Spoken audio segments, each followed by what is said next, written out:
it's Jess. How are you? Yes, you. How are you? Are you good? I hope so.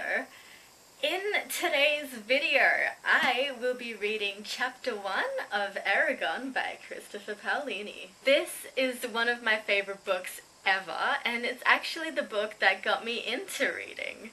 So, small side story. Before I start on the small side story, if you're wondering what this is, it's a ghost light. Let me show you.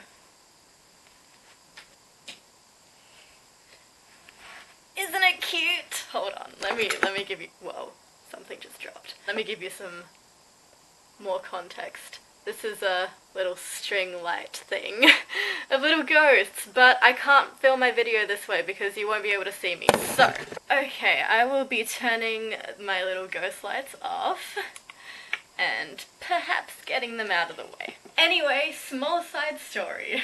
Here's the small side story. When I was young, I absolutely hated reading. You could not get me to read a book. But one year of school, I think maybe year 8, we got an assignment in which we had to pick a book and write about it. So, I had no choice. I had to read a book and write about it. I go into the school library, I roam the aisles, and I stumble upon this.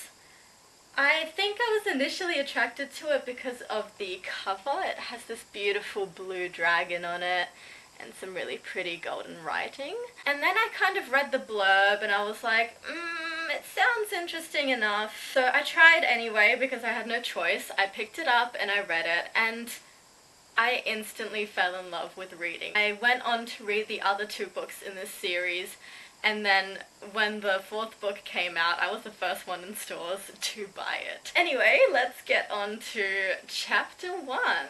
Chapter 1. Discovery. Eragon knelt in a bed of trampled reed grass and scanned the tracks with a practiced eye. The prince told him that the deer had been in the meadow only a half-hour before. Soon they would bed down.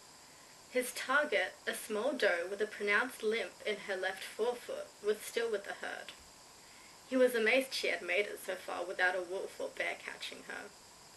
The sky was clear and dark, and a slight breeze stirred the air. A silvery cloud drifted over the mountains that surrounded him, its edges glowing with ruddy light cast from the harvest moon cradled between 2 peaks. Streams flowed down the mountains from stolid glaciers and glistening snowpacks. A brooding mist crept along the valley's floor, almost thick enough to obscure his feet. Eragon was 15, less than a year from manhood. Dark eyebrows rested above his intense brown eyes. His clothes were worn from work. A hunting knife with a bone handle was sheathed at his belt, and a buckskin tube protected his yew bow from the mist. He carried a wood frame pack. The deer had led him deep into the spine, a range of untamed mountains that extended up and down the land of Alagasia. Strange tales and men often came from those mountains, usually boding ill. Despite that, Eragon did not fear the spine. He was the only hunter near Carvahole who dared track game deep into its craggy recesses. It was the 3rd night of the hunt, and his food was half gone. If he did not fell the doe, he would be forced to return home empty-handed. His family needed the meat for the rapidly approaching winter and could not afford to buy it in Carvahole. Eragon stood with quiet assurance in the dusky moonlight, then strode into the forest toward a glen where he was sure the deer would rest. The trees blocked the sky from view and cast feathery shadows on the ground. He looked at the tracks only occasionally. He knew the way.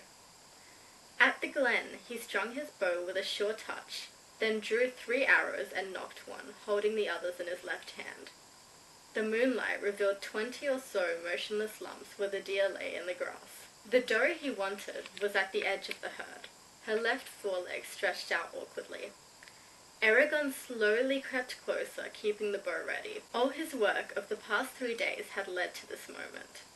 He took a last steadying breath, and an explosion shattered the night. The herd bolted.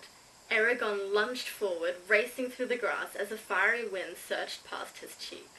He slid to a stop and loosed an arrow at the bounding doe.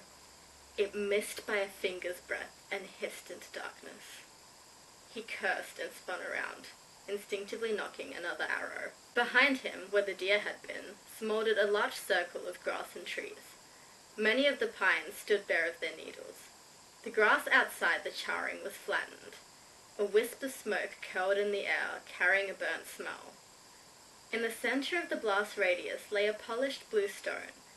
Mist snaked across the scorched area and swirled insubstantial tendrils over the stone. Eragon watched for danger for several long minutes, but the only thing that moved was the mist. Cautiously, he released the tension from his bow and moved forward. Moonlight cast him in pale shadow as he stopped before the stone. He nudged it with an arrow, then jumped back. Nothing happened, so he warily picked it up. Nature had never polished a stone as smooth as this one. Its flawless surface was dark blue, except for thin veins of white that spiderwebbed across it. The stone was cool and frictionless under his fingers, like hardened silk. Oval and about a foot long, it weighed several pounds, though it felt lighter than it should have. Eragon found the stone both beautiful and frightening. Where did it come from? Does it have a purpose? Then a more disturbing thought came to him. Was it sent here by accident, or am I meant to have it? If he had learned anything from the old stories, it was to treat magic and those who used it with great caution. But what should I do with the stone? It would be tiresome to carry, and there was a chance it was dangerous. It might be better to leave it behind. A flicker of indecision ran through him, and he almost dropped it, but something stayed his hand. At the very least, it might pay for some food, he decided with a shrug, tucking the stone into his pack. The glen was too exposed to make a safe camp, so he slipped back into the forest and spread his bedroll beneath the upturned roots of a fallen tree. After a cold dinner of bread and cheese, he wrapped himself in blankets and fell asleep, pondering what had occurred. That was it, guys. That was chapter 1 of Eragon by Christopher Paolini.